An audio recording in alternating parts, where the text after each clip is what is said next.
En el primer bloque tendremos a Ricardo Román, con quien conversaremos sobre transformación de la educación. Y en el segundo bloque, siguiendo la misma línea, vamos a compartir con Katia Aguayo y Jennifer Pizarro, subdirectora académica y coordinadora de creatividad respectivamente del Colegio Alberto Bles Gana en Santiago. Y vamos a hablar sobre experiencias en la educación y cómo han tenido que aprender a adaptarse y sobrellevar esta nueva forma en un contexto complejo y cambiante. Así que comparta esta transmisión en sus redes sociales, siéntase cómodo y cómoda, que ya arrancamos. Y a continuación quiero presentar a mi primer invitado este viernes 28 de mayo y darle la bienvenida a Ricardo Román, con quien conversaremos sobre transformación de la educación. Ricardo, un placer tenerte en el programa. Bienvenido a Arica, bienvenido a Región Emprendedora. Hola Alexandro, muchas gracias por la invitación. Yo contento de compartir y también de comunicarnos con los ariqueños. Yo tengo un cariño especial a esa ciudad. Tuve la oportunidad de hacer unos trabajos hermosos con mucha gente de la comunidad ariqueña, de distintos lugares académicos, dirigentes sociales, emprendedores. Hace ya harto tiempo, sí, hace mucho tiempo, pero todavía tengo un cariño tremendo y lo pasé muy bien ese tiempo. Todavía tengo buenos amigos allá, así que qué bueno poder comunicarme a través tuyo con Arica. Así es, año 2002, 2003. Ricardo fue parte importante de mi formación profesional, de la que siempre te la expreso con gratitud, ya que fuiste un mentor importante para mí y producto de eso hemos podido cultivar una linda amistad de muchos años. Sí, gracias por eso. Ricardo, el Colegio Alberto Bles Gana está dentro de los 100 colegios más innovadores del mundo e invitado al World Education Week, organizado por la Fundación Barclay. ¿Qué significó para ustedes ser un colegio innovador? Sí, bueno, gracias por la presentación, un poco larga, pero ya cuando va juntando años se va juntando también más currículum, felizmente. Y cierto, bueno, yo he hecho hartas cosas en la vida y hace ya un tiempo el colegio lo fundó mi familia hace ya 50 años, 49 años, y yo primero participé, digamos, lateralmente hasta que ahora ya soy director del colegio. Y claro, entonces nosotros nos invitaron a participar en ese evento que es en Inglaterra, la misma fundación que hace la premiación del mejor profesor del mundo. Y a pesar que nosotros somos un colegio que no tiene exactamente buenos resultados en las pruebas estandarizadas como el CIMSE, pero sí por el proyecto que estamos haciendo y las cosas que estamos produciendo, nos consideramos entre los 100 colegios más innovadores del mundo. Y eso también es un súper buen reconocimiento en la comunidad de colegios en Chile y en América Latina o Iberoamérica, porque tenemos mucha gente que nos está siguiendo, nos está consultando, nos está aportando, y también ha sido muy bueno para la comunidad, un tremendo orgullo para los profesores, para todo el equipo que trabaja y también para la familia. Claro que sí. Y eso es tomar la iniciativa, es partir de algo. ¿Cuáles son los desafíos del siglo XXI? Bueno, ya comenzamos la tercera década del siglo XXI, entonces casi hay que hablar del siglo XXII. Esperemos estar vivos todavía, no, yo creo que no, pero en fin. Sí, mira, tratar de decirlo en breve, las escuelas tradicionales, incluso las mejores escuelas, y está pasando con las universidades lo mismo, fueron creadas para otra época, para otro mundo. Entonces la escuela fue un dispositivo social cuando empezó la modernización en el mundo, sobre todo en Europa. Se necesitaba generar mucha disciplina entre las personas porque tenían que integrarse al mundo tanto de las instituciones como de la industria. Entonces las escuelas eran unas máquinas de producir disciplina y funcionaron muy bien, hicieron muchos cambios y aportaron mucho a la sociedad por un par de siglos. Entonces parte de lo que hoy día se llama la clase media en el mundo es resultado de la escolarización. Entonces tuvo una misión, una función que la cumplió muy bien, pero ese mundo del fines del siglo XVIII y del siglo XIX se ha transformado completamente después de hace ya unos 30 años con la globalización y la transformación tecnológica, y hoy día se requiere otro tipo de formación, pero no solamente y principalmente un asunto de qué contenido enseñar, sino especialmente cómo se aprende. Entonces lo que nosotros necesitamos producir un tipo de ciudadano, de personas que puedan vivir en la incertidumbre, en el cambio permanente, rodeados de muchas tecnologías y participando con ellas, creando valor en ese mundo, y tienen que tener mucha autonomía también y capacidad de crear valor. Entonces todo eso las instituciones educativas antiguas, incluyendo las universidades, no lo tocan, no están enfocadas, eso están enfocados más en transmitir conocimiento. Entonces nosotros tenemos que desarrollar habilidades, sensibilidades, capacidades de relación, y además que también habilidades intelectuales potentes, pero en otro marco, en un marco más bien de la creatividad, que es como que la creatividad en los colegios, como lo que se dice en las empresas, la innovación. La innovación. Entonces, y esos son los desafíos realmente de las escuelas, de los colegios y también de la educación superior para esta época. Y realmente no es un asunto ni de recursos ni de contenido, sino sobre todo un asunto cultural, de enfoque, de sensibilidad.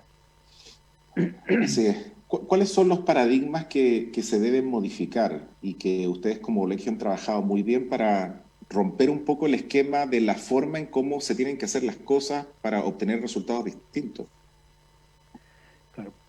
Como te decía yo, la escuela tradicional está basada sobre todo en la transmisión de conocimiento y en la reproducción de procedimientos, ¿sí? De seguir mecánicamente algoritmos, ya sea en matemática, en otras cosas. Y eso que funcionaba muy bien cuando tú tenías una persona que iba a trabajar en el mismo trabajo, en la misma función, en la misma empresa durante toda su vida, eso funcionaba.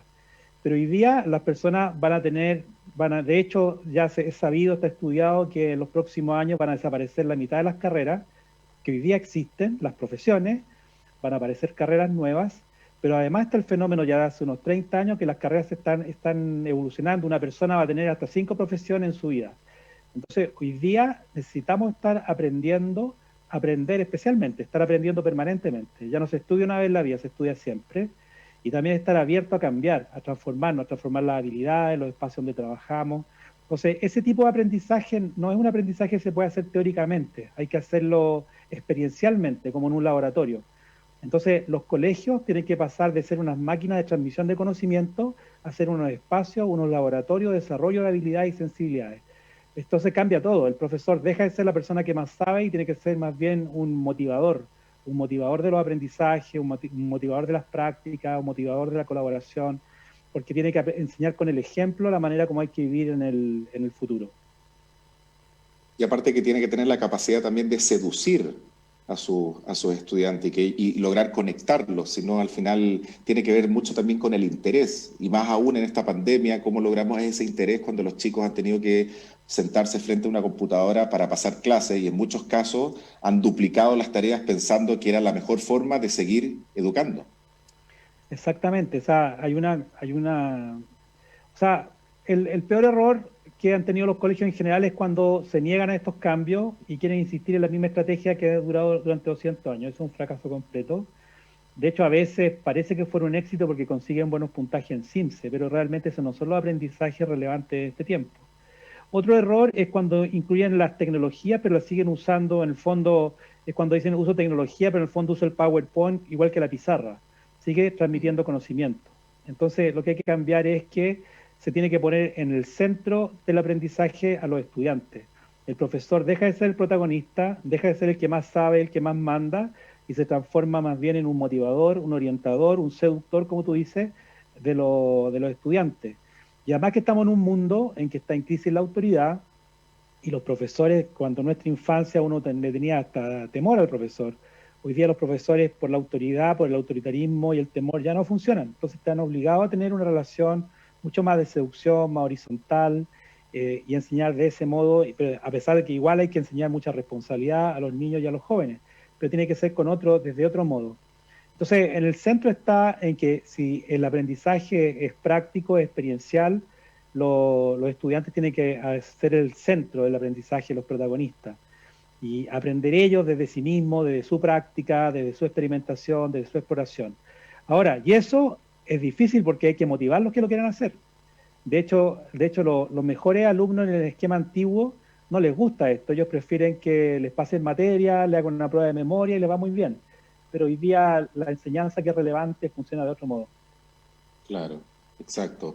Yo creo que, no sé si compartirás el juicio que hago, pero quizás muchos colegios saben qué tienen que hacer, o quizás muchos profesores saben qué tienen que hacer, pero no saben cómo lo tienen que hacer. A veces el problema no suele estar en el qué, sino en el cómo. ¿Cómo se comienza a transformar la educación? que es la gran conversación que se ha tenido en Chile también. ¿Cómo mejoramos la educación? ¿Cómo la transformamos? Ustedes lo están haciendo en el colegio.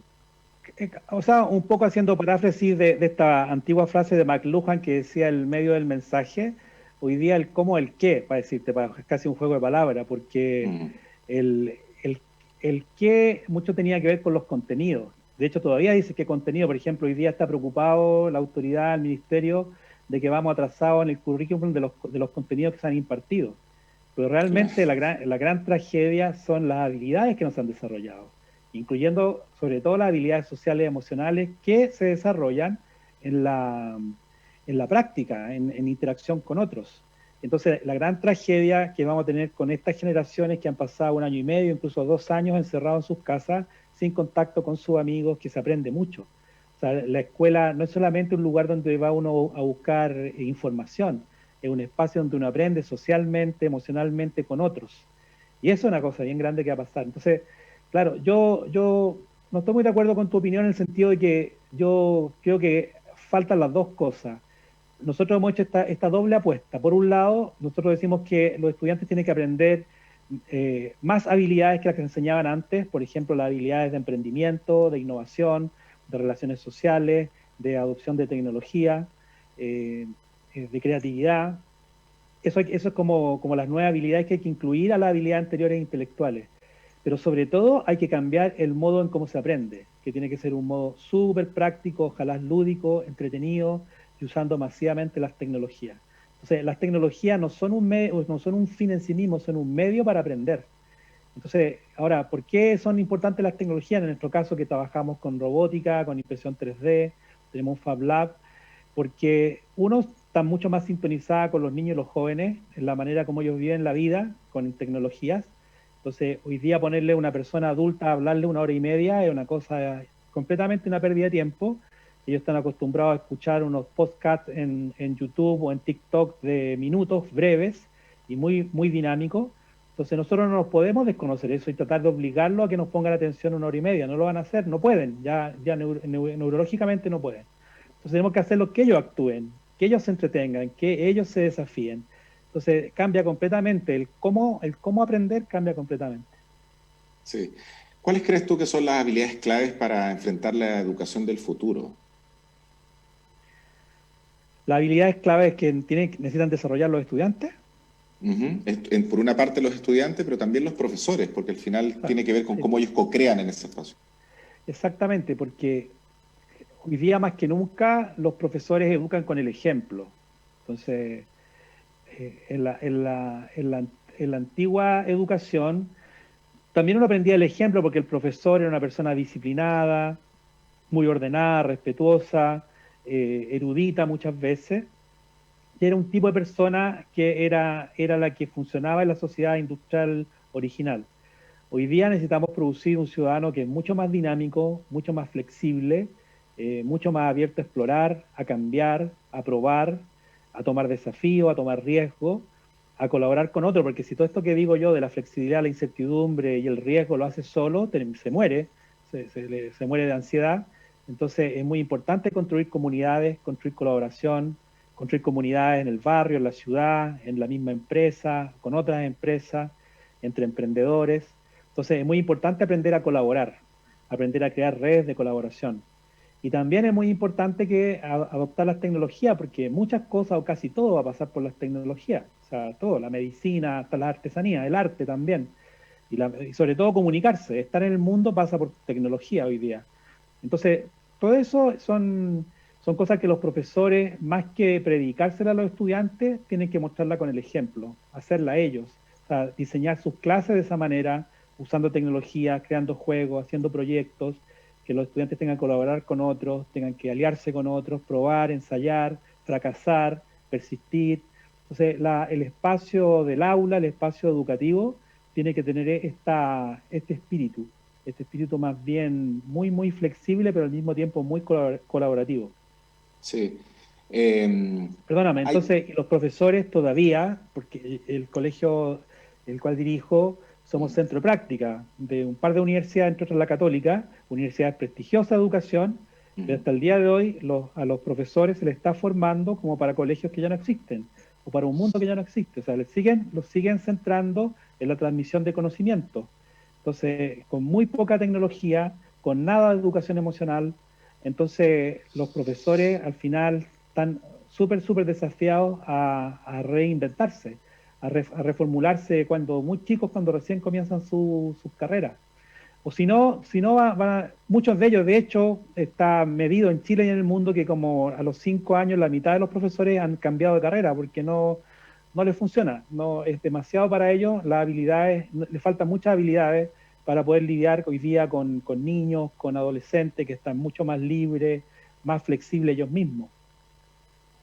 Definitivamente adaptarse. Hay muchos profesores que les ha costado mucho adaptarse porque han venido haciendo las cosas de una cierta forma, creo, hasta rigurosa. Se me viene a la mente un profesor que no aceptaba que le critiquen su forma de evaluar. O sea, una persona que no escucha y que no, de alguna otra manera no comparte esos puntos con estudiantes. Exactamente, pero hay que rescatar que eso lo hacen por un profundo sentido ético de lo que ellos entienden que es su profesión. O sea, no lo hacen por malas personas, no lo hacen porque no le importe su trabajo, justamente porque le importa su trabajo, ellos hacen eso, porque ellos entienden todavía que su trabajo es así. O sea, Claro. si algo yo, estos años que llevo con el colegio, que he aprendido a respetar y admirar mucho, la vida de un profesor que es muy laboriosa, es muy esforzada, es muy sacrificada.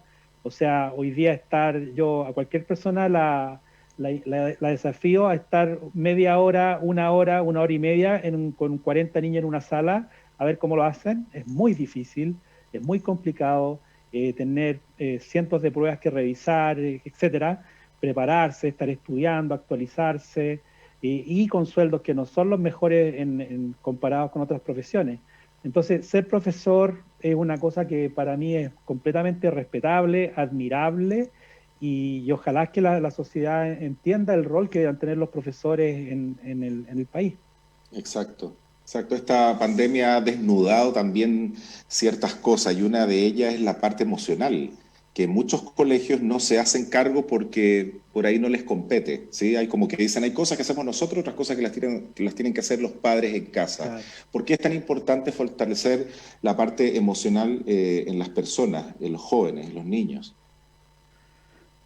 Por varias razones, o sea, nosotros en el colegio tenemos un área que se llama educación emocional, en la cual tenemos desde trabajo con psicólogas que hacen asistencia de crisis, acompañamiento cuando hay crisis familiares, crisis propias del crecimiento de los niños, pero también formación social y emocional. También tenemos meditación trascendental apoyada por la Fundación David Lynch, que es un cineasta norteamericano que creó una fundación para formar en meditación a los niños. Y también hacemos yoga. Y eso mismo lo hacemos con los profesores, porque hoy día está probado por la neurociencia que nosotros somos principalmente seres emocionales, esto de que somos mamíferos. Entonces, también esto en la tradición, cuando nació los colegios, era mucho más importante la razón, la racionalidad. Entonces se consideraba como que en la escuela uno aquí venía a razonar, a conocer, a aprender, y las emociones las deja en la casa. Y cualquier problema emocional es un problema de la familia, no del colegio. Entonces, habían profesores que te decían, o gente, yo no soy psicólogo, no tengo por qué atender estas cosas. Pero Claro. resulta que hoy día somos seres integrales, y partiendo por nuestros profesores, a los cuales también hay que darle mucha contención, sobre todo ahora. Nosotros conversábamos, nuestros profesores, sobre todo la mayoría de los profesores son mujeres de partida, y Mm. muchas mujeres jefas de hogar, entonces estuvieron haciendo clases en el computador, en el comedor de su casa, con los niños al lado haciendo tareas, jugando, entre clase y clase tenían que hacer el almuerzo.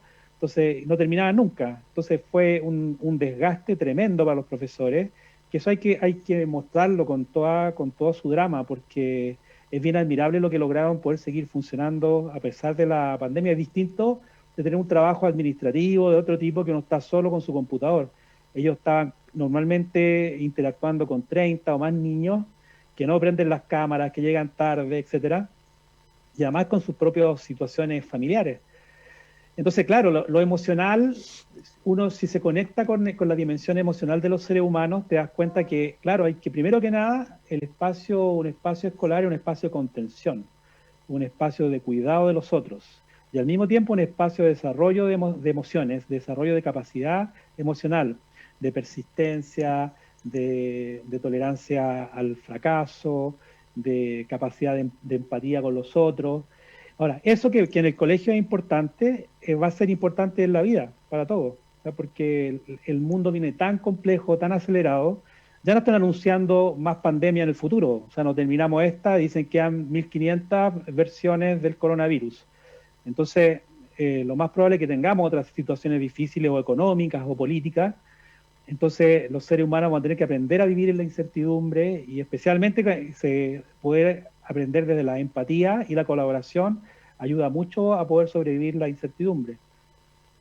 Sí, a mí me pasó varias veces escuchar en empresas, aquí se viene a trabajar, sus problemas los dejas afuera y uno queda como, muéstrame, como salen los TikTok, dime, muéstrame cómo se dejan los problemas fuera, si los problemas son parte de mi vida, yo vivo con eso, yo no puedo dejar si estoy pasando por un divorcio, si un familiar tiene cáncer, si acabo de perder a un hijo, por decir algo Claro, extremo, cómo se claro. vive eso, cómo yo me siento a trabajar. Eso es tener poca tolerancia y también poca empatía.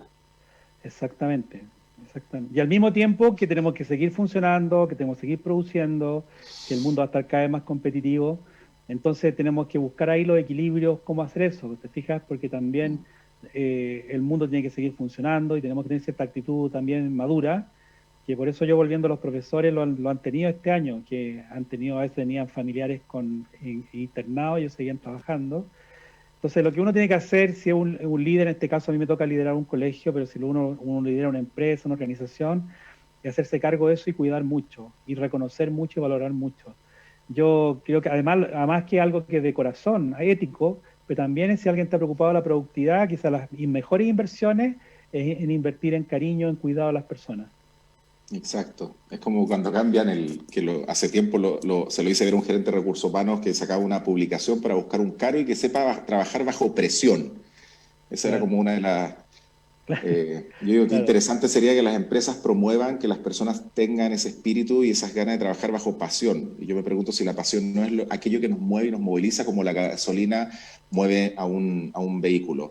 Para ir Exactamente, terminando, exactamente. A los estudiantes justamente lo que hay que hacer es emocionarlos, apasionarlos para que aprendan. Si no están conectados emocionalmente no aprenden, no memorizan. O sea, la capacidad exacto. de memorizar, de probar, de aprender, de experimentar, necesita tener una motivación emocional.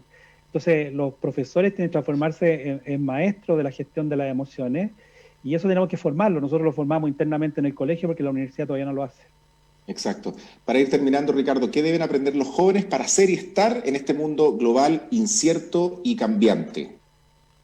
Bueno, como te decía, entonces, primero, yo estoy seguro que ya con todo esto que ha pasado, con tanto la crisis política del país como la crisis sanitaria, esto del exitismo está un poquito puesto ahora entre comillas. Ujú. Entonces, el éxito es primero que nada un éxito humano, un éxito emocional, sentimental. Entonces, ganar a costa de perder todos los amigos o perder la familia, yo creo ya eso pasó, es algo noventero.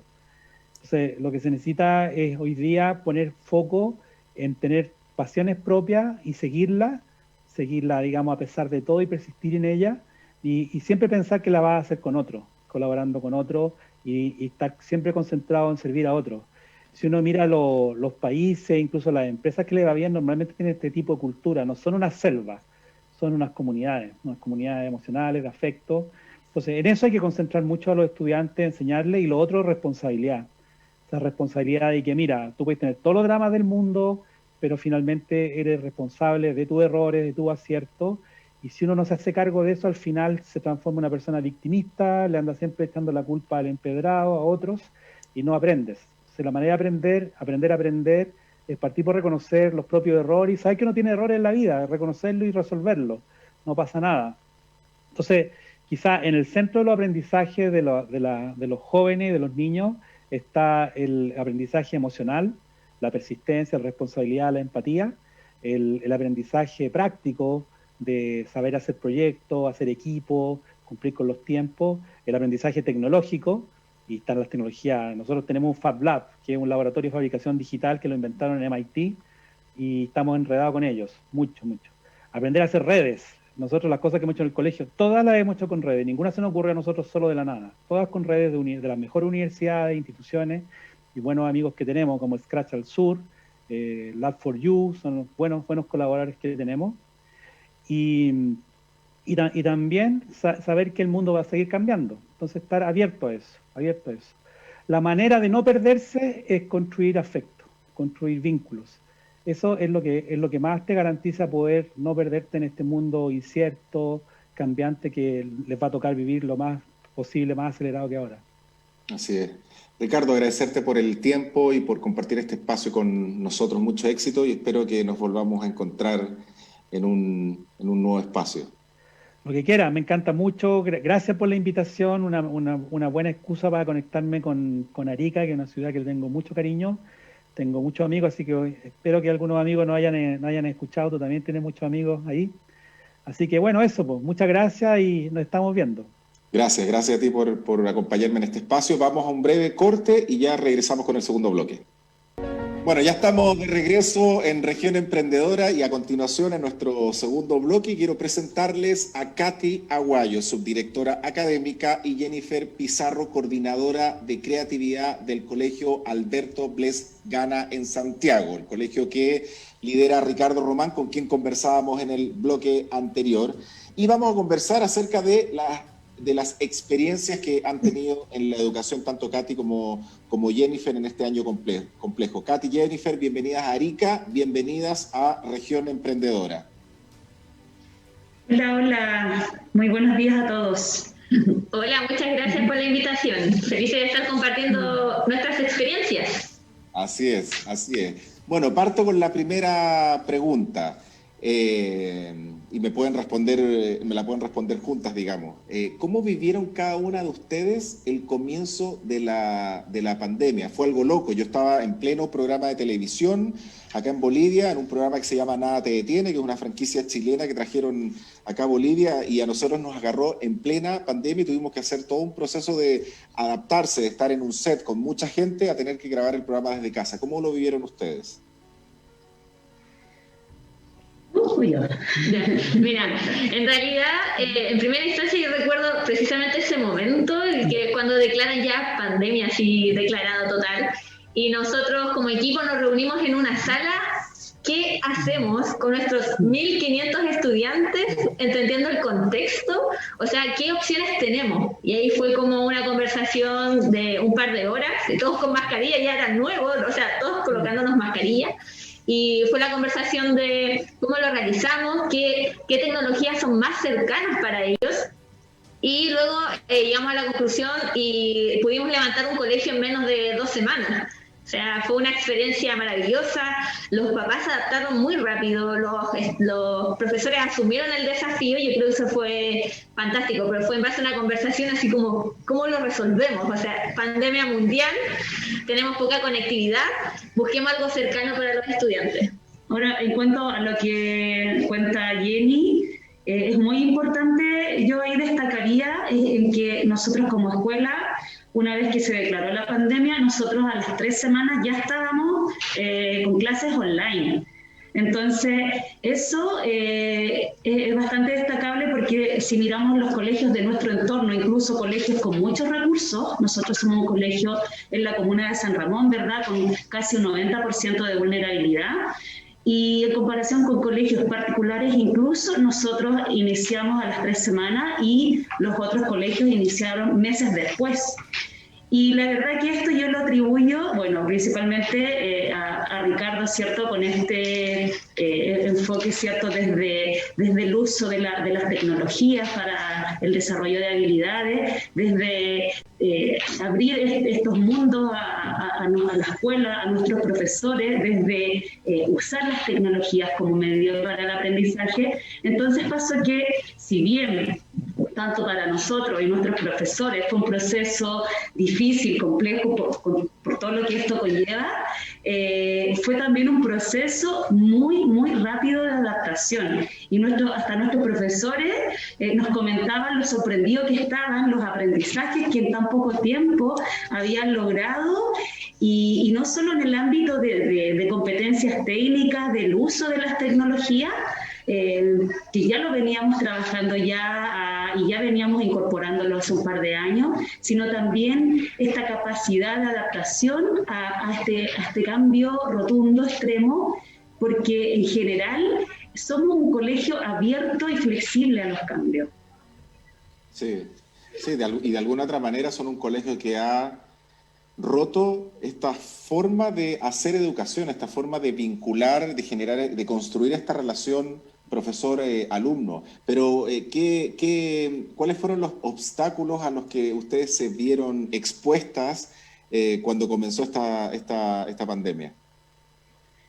Yo diría que, no sé si obstáculo, pero sí una barrera para nosotros fuerte es que siendo una escuela vulnerable, no tuvimos, por lo menos en el año 2020, mucha conexión por parte de nuestros estudiantes. Teníamos conectados solamente a un 30% de estudiantes. Y desde ahí te quiero comentar dos cosas. La primera es que para nosotros la conexión y el apurarnos en tener estas clases online funcionando, tal como señalaba Ricardo, no tenían un foco de pasemos la materia, hay que seguir pasando la materia. Tenían un foco muy puesto en lo que era seguir conectados con nuestros chicos, mantener el vínculo y por sobre todo contenerlos.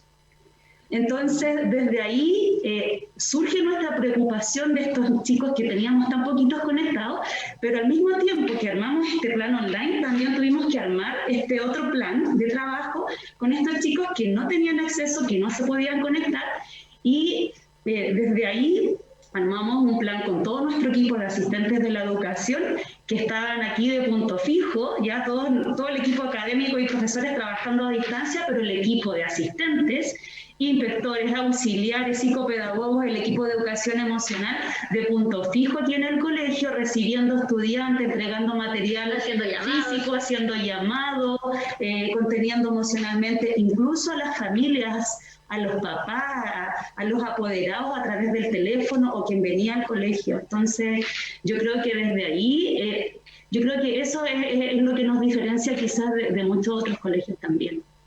Sí. ¿Y cómo Jennifer, cómo los chicos, independiente de la edad o de los ciclos en los que están, cómo desarrollan la parte creativa, algo que es fundamental, esto de ser curioso en un mundo donde la gente no cuestiona absolutamente nada, las cosas se hacen porque se hacen así y no hay ninguna capacidad de cuestionar? ¿Cómo desarrollan esa creatividad? Mira, yo creo que hay algo importante, cómo hacemos pensar a los estudiantes y cómo fomentamos esta curiosidad que tú bien mencionaste. Y yo creo que principalmente estar alineados y conectados con la realidad que ellos están viviendo. Te voy a contar una anécdota que me pasó ayer, así reciente. Ayer estábamos en la clase de creatividad digital, que tiene relación con programación, y hablábamos de los sprites, que son estos disfraces que utilizan en programación. Y los niños, y yo lo expliqué de una forma, y los niños me dijeron, profe, son como los skins que se usan en Fortnite. Y yo así como, ¡uy, cierto! Tiene mucha razón. Entonces, hubiera sido mucho más significativo que yo hubiera puesto como ejemplo un skin, como una imagen de Fortnite, y decirle, oye, los sprites en programación, en código, es similar a los skins que tienen ustedes en los videojuegos. Entonces, yo creo que eso es fundamental para también estar alineados con ellos y fomentar la curiosidad y la creatividad a través de proyectos, a través de situaciones o problemáticas que existen, o simplemente porque el niño tiene el interés de conocer algo que no sabía antes. Yo creo que eso es fundamental, y en las clases, que pasa mucho, y bueno, aquí generó esta transformación de pandemia, que fue insistir en el desarrollo de estas habilidades a través de preguntas, a través de aprendizajes previos que ellos tenían, y cómo ese aprendizaje previo me ayuda a mí como profe para enseñar el contenido que yo quiero que ellos aprendan. O sea, ¿qué quiero que se lleven de esta clase? Entonces, eso es fundamental, y fomentar la imaginación. Los niños son expertos en aquello. O sea, uno le dice, oye, podemos hacer el color azul, y ellos así, pum, un arcoíris de ideas. O sea, es fantástico. Yo creo que eso es primordial, pero siempre estar alineados con los intereses. Sí, y dime una cosa, Katy, ¿qué crees tú, desde tu experiencia, que hace que a medida que uno va creciendo la creatividad muera? ¿O qué pasa que matamos los padres matamos la creatividad. Yo siempre digo que nosotros hemos perdido la capacidad de preguntar, porque de chico yo decía, mamá, ¿por qué Papá Noel? Anda a preguntarle a tu padre. Padre, ¿por qué? Anda a preguntarle a tu abuela. Abuela, durmiendo, ¿no? Entonces al final uno va creciendo y al final no tiene respuesta. Por ende, en las aulas de clase, en colegio, en la universidad, es como que la gente no tiene preguntas. Y si no tienen preguntas, como bien lo decía Albert Einstein, si yo tuviera 50 o 55 minutos, le dedicaría, o una hora, le dedicaría 50 minutos a buscar una buena pregunta. ¿Qué hace que perdamos esa capacidad de preguntar? Tu pregunta me invita a pensar en justamente qué hacemos nosotros para fortalecer esto que es la creatividad, que para nosotros significa el aprender. Nosotros como equipo del colegio y también nuestros profesores participamos con algunos asesores que nos ayudan y nos van formando y nos van guiando en esto de desarrollar la creatividad. Y bueno, desde ahí yo no soy experta en creatividad, pero sin embargo hemos tenido la oportunidad de reflexionar mucho de este tema a través de distintos autores como Papert, Vygotsky, Resnick, que son ahora así como ¿cierto? Ahí, están ahí, nuestros pilares ahí. Y yo lo que he visto y hemos conversado también con el equipo, con los profesores, es que pasa que una cosa es que como profesores nosotros queremos tener el control de todo. Ya, por una parte, queremos siempre tener la respuesta, queremos mostrar a nuestros chicos que nosotros sabemos.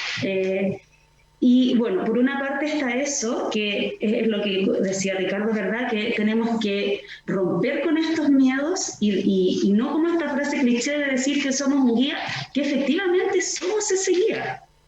Y por otra parte está en que los niños, junto con nosotros, ¿cierto?, que hemos sido formados en esta educación tradicional, no permitimos a los chicos hacerse preguntas, sino que más bien el chico pregunta, yo le doy la respuesta, pero lo que tenemos que hacer ahí es hacernos preguntas, como muy bien decías tú, y no estamos haciendo preguntas, estamos dando una respuesta o simplemente estamos diciendo bien, o simplemente estamos diciendo no, pero no estamos devolviendo esa pregunta.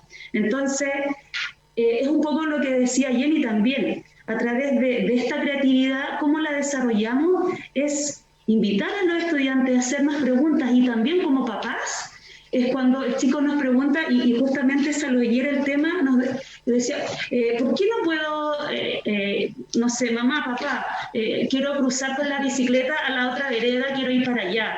No puedes. Pero no le explico a mi hijo o a mi estudiante por qué no puede. Entonces ya estoy limitando su imaginación y su creatividad. Mientras que si yo le explicara, ¿verdad?, que a lo mejor es peligroso, que puede caerse, que puede venir un auto, no lo sé, yo le explico, entonces, él puede comprender, pero sí su mente, su cerebro queda abierto a hacer más preguntas.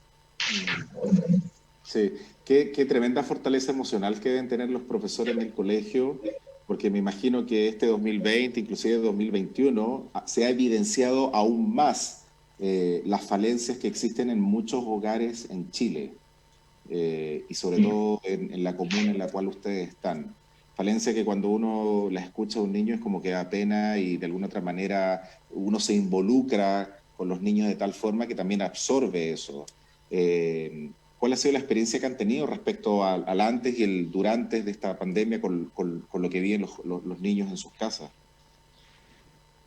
En particular, como mencionó Ricardo y bueno, Caterina al inicio, tenemos un equipo de educación emocional que está detrás apoyando principalmente estos casos que son un poco más complejos y son estas familias modestas que tienen dificultades muy emocionales. Un asistente social que está 24/7 ahí atendiendo casos y también nos mantiene alineados. Es importante, por ejemplo, desde el equipo de convivencia, que siempre ocurre un caso y se entrega al tiro la información que está sucediendo con ese niño, se hace el seguimiento, que eso es importante, que no es que sepamos la información, listo, subimos y se queda, sino que la seguimos avanzando. También nosotros como colegio buscamos, tanto para los profesores y para los adolescentes o los niños, cuidar también su salud mental. ¿En qué sentido? En que tampoco es que estamos con clases de las 8 de la mañana hasta las 5 de la tarde, como muchos colegios lo realizan. Nosotros en esta oportunidad solo tenemos jornada de la mañana y 2 clases en la mañana, y en ocasiones 3 porque es una vez a la semana el consejo de curso. Y ese consejo de curso se transforma en un espacio de acogida, de diversión. A veces los niños solamente quieren conversar, es como, y tú solamente lo escuchas, porque no se ven con sus compañeros o solamente chatean. Entonces yo creo que desde ese lado, nosotros siempre cuidando este espacio de que nunca va a ser tiempo suficiente. Eso lo tenemos más que claro cuando uno es docente o trabaja en el área de la educación. Pero sí nos hemos preocupado de que este docente tenga solamente 2 bloques o 3 bloques de clase, y que estos bloques también sean breves, o sea, no de 1 hora y media, sino 45 minutos, que sea una clase no expositiva, sino que sea dinámica, para que se entretenga tanto el profesor como el estudiante, lo cual requiere mucha preparación para ese PowerPoint, que a veces uno lo ve como, es un PowerPoint, no, pero detrás hubo un momento que tú te sentaste, lo estás preparando, y aquí van a hablar los niños, y aquí, etcétera. Entonces, principalmente el equipo de educación emocional, el equipo de convivencia, como dijo Karen en un momento, se ha mantenido en ese contacto. Y a diferencia del 2020, este año tuvimos un mayor porcentaje de conectividad, o sea, hemos llegado más del 50% de conectividad, y eso a nosotros nos sorprendió. Y tuvimos que tomar otra estrategia. El año pasado hacíamos clases por nivel, y este año tuvimos que hacer clases por curso.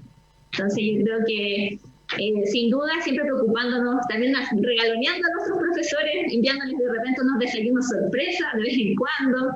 Hace poquito fue, como anécdota también, fue el Día del Estudiante, pero nosotros también quisimos destacar a nuestros docentes, enviándoles un pequeño presente, un rico cóctel ahí para la tarde del día viernes, porque ellos son unos constantes aprendices, o sea, ellos son unos estudiantes constantes, todo el tiempo están aprendiendo, y más con nosotros que estamos generando este cambio en la educación desde esta transformación de cómo hacemos las clases.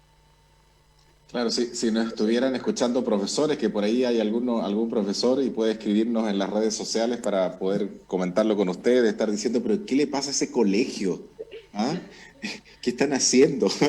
Porque yo digo, la satisfacción no siempre tiene que ver con temas económicos. Qué bonito que de repente un profesor reciba un desayuno, y si volvemos un poquitito más atrás, es como un gracias, la gratitud, el afecto, el preguntar cómo estás, que son cosas que cuestan 0, son gratis, pero que te ayudan a fortalecer la relación con la otra persona, son importantes. Y qué importante es cultivar eso con los profesores, que al final los profesores cumplen un rol fundamental en el proceso de enseñanza-aprendizaje con los chicos. Cuéntenme un poquitito. Sí. Es que ahí quería agregar, porque también nosotros, como desde esa preocupación con los profesores de regalonearlos y enviarles un detallito, también nuestro equipo de educación emocional no solamente está atento a nuestra comunidad de estudiantes y apoderados, también ellos tienen un plan que diseñamos todos juntos y que también va en el autocuidado del profesor. Así que esas sesiones iniciaron en el 2020 y por supuesto continúan ahora en el 2021. Sí, qué bien, qué un espectáculo. Un espectáculo. Se abren vacantes. Oye, ¿cuál es la experiencia de los chicos cuando los introducen o cuando empiezan a experimentar trabajos con impresoras 3D? Me imagino que es un asombro total. Sí, o sea, en primera instancia pasa mucho que como que los estudiantes lo ven muy lejano, como que no, ¿cómo yo voy a hacer eso? ¿Cómo voy a tener? Sí, lo tienen en su colegio. Nosotros queremos principalmente abrir estas oportunidades. Los estudiantes se emocionan cuando diseñan algo en particular, y cuando lo ven, que ese diseño que quedó como en lo abstracto se vuelve en algo concreto. O sea, es como, lo que yo diseñé está acá. O sea, una estudiante de tercero medio, de diferenciado tecnológico, que llegó justamente este año a nuestro colegio porque acá se hacían estas actividades. Ayer terminó su robot de limpieza para poder ayudar a su mamá. O sea, fue una estudiante autodidacta que, teniendo este espacio abierto, que es un Fab Lab, que además de las clases que ya asiste, ella quiso crear un proyecto personal, un robot que tiene un spray. Yo después, si tengo la oportunidad de mostrarlo, te lo voy a facilitar una foto. Tiene un spray que genera como un limpiapiso, y abajo tiene un paño, y el robot se maneja con el celular. Entonces la mamá no se tiene que estar agachando, limpiando. Entonces ella maneja el robot y limpia la cerámica con aquello. O sea, esa construcción haya nacido del estudiante es fantástica. ¿Y con qué la hizo? Con una cortadora, con elementos de Arduino electrónica, cortadora láser y algunos elementos de 3D. Entonces, ese proceso es el más enriquecedor. Y como tú dices, ¿qué pasa cuando están estas máquinas de 3D? O sea, los niños como que, podemos crear lo que quieran y se va a concretizar. Claro, y se empoderan y les gusta y es como que me gusta aprender en el colegio. ¿Qué otra experiencia o qué otra anécdota de creación tienen con estudiantes que se les venga a la mente ahora? A ver, por ejemplo, otro ejemplo de un estudiante también de enseñanza media, que es como por iniciativa propia, porque una cosa son los proyectos que nosotros hacemos como colegio, que estos se exponen en la Feria de Ciencia y Tecnología. Ahí después les podemos invitar a que visiten nuestro Facebook y pueden ver imágenes o proyectos en concreto. Pero el más reciente, como para acercarlos, un estudiante hizo un huerto robótico. Y de hecho podemos compartir con ustedes el link de este proyecto porque hicimos un resumen de lo que fue este proceso y también lo mismo, este alumno es de cuarto medio, iniciativa propia. Entonces, con sensores de humedad para ver cuando la planta le avisa, necesito agua, entonces ahí está agua la planta. Yo creo que eso es importantísimo que ellos lo desarrollen. Y eso ha sido como el más cercano, o más aparte de este robot.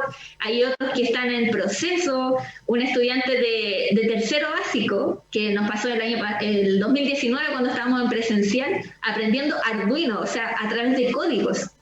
O sea, para nosotros es como, lo veíamos como lejano, como un niño de tercero básico o un grupo de estudiantes de tercero y cuarto básico puede aprender Arduino y creando sus propios robots, armándolo, ensamblando. Yo creo que eso también es muy enriquecedor. Sí, y me imagino que los padres están felices porque de alguna otra manera el colegio se esfuerza y se compromete en hacer las cosas de forma distinta, no solamente también con los jóvenes, sino también con los padres y también con los profesores. Y eso yo creo que es admirable. Tenemos de todo, Alexandro, porque al igual como aún tenemos alguna resistencia con nuestros mismos profesores, también nos pasa con nuestros apoderados y estudiantes que no logran valorar esta forma, cómo lo queremos hacer, ¿cierto? Desde mirar la educación desde otra vereda, desde la experiencia, desde la creatividad, desde el uso de la tecnología para el desarrollo de habilidades, desde el yoga, desde la meditación trascendental.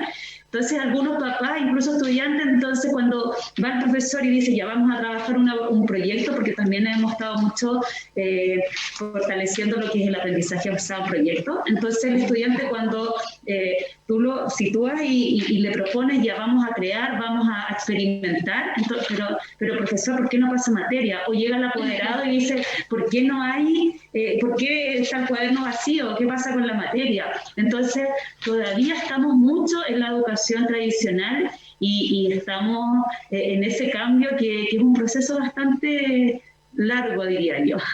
Seguro, seguro. Lo importante es que como colegio han dado el primer paso, la están llevando, están liderando, están teniendo esa visibilidad y seguramente hay muchos colegios que están detrás de ustedes viendo cómo hacen las cosas. Ojalá que el colegio pudiese tener presencia en otras regiones, porque yo estoy seguro, y principalmente en Arica, yo he conversado con muchos padres que tienen también estos descontentos de la forma en cómo ciertos colegios educan. Y yo creo que una de las preocupaciones que tenemos los padres es cómo preparamos a nuestros hijos para el futuro y cómo los preparamos para un mundo cada vez más cambiante, incierto, ambiguo y volátil.